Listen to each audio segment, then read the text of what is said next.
Pero yun, So okay naman, nag-enjoy ka naman, enjoy sir, naman, ma'am, sa kahit walang ginagawa sweldo. niyo. Hello Weekend Drifters! Nandito tayo ngayon sa Porac, Pampanga at syempre, nandito tayo napapanood yung ating video para sa ating Vlogger of the Week dahil meron tayong kasamang ating partner vlogger. And si Sir Lawrence Zelda, madam. Lawrence, anong alias sa Ayos Facebook? na page ko po eh. El Zelda Motovlog. Yes, si Sir El Zelda. Sir, ilang years ka na pong partner ni Power Tire? Mag-1 year naman ngayong December. Okay, so happy anniversary na, no, sir? So, itanong ko lang, Sir Lawrence, no, kailan po kayo nag-start maging vlogger po talaga? 2023, ma'am. 2023, ano po yung una nyo pong content? Yung ma'am, sa mga charity event. So, na-enganyo lang talaga ako sa mga charity, mga tropa. Okay. Total, parang nag-enjoy na lang ako, ma'am. Hindi ko naman pinapansin yung followers, Okay. yung views. Basta ako, ma'am, yung makapag-post ako, Okay. yung na-enjoy. Tapos, siyempre, papasalamat to sa mga tulad ng Power Time na binigyan kami ng muka.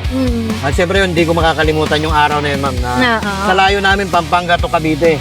Pero binigyan nyo kami ng pansin. Yeah. Kaya yun, taos puso ako nagpapasalamat sa Power Tire sa nilang sensor na binigyan kami pagkakataon na maging partner vlogger ni Power Tire. Yun. Pero usually, sir, ano ba yung mga contents na ina-upload mo sa Facebook? Yung mga ano yun sa mga naglalabas ng mga motor, ganyan. Tapos, pag minsan sasayaw-sayaw, magawa. ano po kaya yung pinaka nagpa-push sa inyo to start vlogging, ano po? So yun mga dahil doon nga nag-umpisa ako, nakikita ko yung mga sumikat na vlogger. Pero hindi ko lang pinangarap na sumikat eh. Yung okay lang, sakto lang. So parang wala din nakakapinpin, wala timpla tagumpay, yung team graffiti. So na-expire ako. So itry ko, subukan ko, sabi ko. Ganyan ma'am, yung may mga kaibigan tayo na sumuporta sa yung pamilya natin. So, hindi naman totoo yun na sabi lang yung pamilya hindi susuporta. Meron talagang pamilya na ipupus ka nila. Yes. So, sabi ko, try ko lang. Ano po kayang message nyo with yung mga aspiring vloggers, yung nagsa-start pa lang ngayon? So, yun, sa mga aspiring vlogger, bagong mga small content creator, mapapayo ko lang, tuloy lang. Huwag kayo magpapapekto sa mga sinasabi sa paligid mo kasi hindi na makakatulong yan, ma'am. Kung ano yung gusto mo, ano yung hilig mo, post mo lang.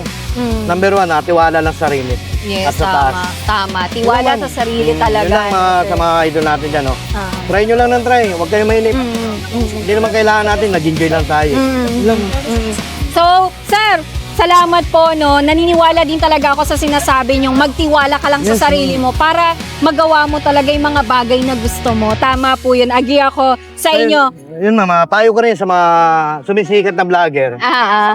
Sa lalo yung mga pasikat. Sana, once a week, kinuha kayo ng brand, huwag nyo muna antayin yung sweldo. Huwag nyo muna antayin yung ano. Hindi, ma'am, totoo. Ako, ma'am, direktaan ako, no, ma'am. Pag may nagtanong sa akin, may sweldo ka ba? Wala. O anong pinagmamalagi mo? Pinagmamalagi ko, nakuha ko ng Power Tire. Hindi, ma'am, totoo ako. Pero thank you, sir, for saying yes to us sa partnership na meron tayo. Babasama ka, magwawan dyan na ako, ma'am. 1 year na, sir, no? Sobrang sipag. Masipag po si Sir Zelda talaga. Pero, sir, ayun na lang, i-promote natin yung inyong Facebook page para po ma-follow kayo ng mga Weekend Drifters natin. So yun, good morning and happy Sunday. Blessed Sunday and blessed morning. Pakipalo, El Zelda Motovlog. Yun. Again, thank you so much, you, madam. Sir Lawrence, no, for saying yes sa ating partnership and mag-1 year na. 1 year na, madam. Celebrate natin Yes, yan, siyempre. sir. So, again, Sir Lawrence, thank you so much and shout out sa lahat ng mga unang-una nating mga vloggers na naging partner na nakasabay ni Sir Lawrence.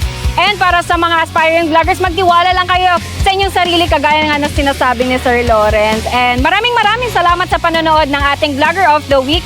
And abangan nyo kung sino pa yung next month i-feature natin, yun lamang. Thank you. Bye!